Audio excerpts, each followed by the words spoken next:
Ինչ վերաբերում է մայրաթորին, ես նշեմ, որ պարոն Մանուկյան, ես ճիշտ ասած չգիտեմ դուք ինչ գործիքակազմեր եք կիրառում, բայց 300 անձ որևէ ձևով, որևէ մեկին, որևէ իրադարձության շրջանակներում չի ուղեկցում։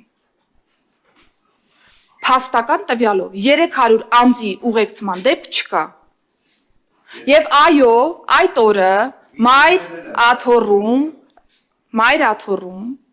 ոստիկանությունը պատշաճ կերպով կատարել է իր առջև դրված խնդիրը եւ թույլ չի տվել բախում այն պայմաններում, երբ որ մենք ունեինք իրար կարելի ասել ճակերտավոր հակադարձող հավաք մայր աթոռի ընդհանուր տարածքում։ Ոստիկանությունը պատշաճ կերպով կատարել է իր առջև դրված խնդիրը եւ ոստիկանական նման ներկայացվածության արդյունքն է, որ չնայած սադրանքներին մայրաթոռի տարածքում ոչինչ տեղի չի ունեցել։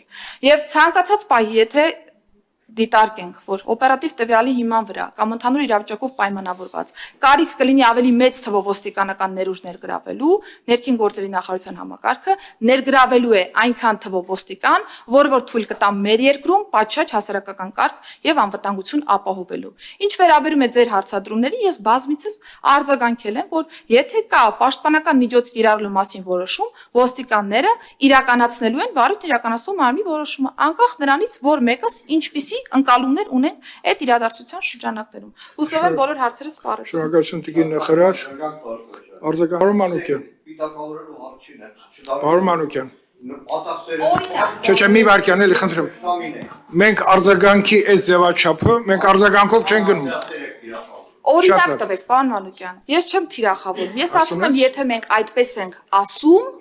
առանց օրինակ բերելու եւ անկախ ապացույցի, այսպես է։ Սիրով ցանկացած օրինակ պատրաստ եմ քննարկել։ Հասարակական կարգի պաշտպանությունը մի բան է, այն ուղեկցող ոստիկանների անօրինականությունները նստատել լրագրողները։ Իրանց աչքի առաջ է եղել, հիմա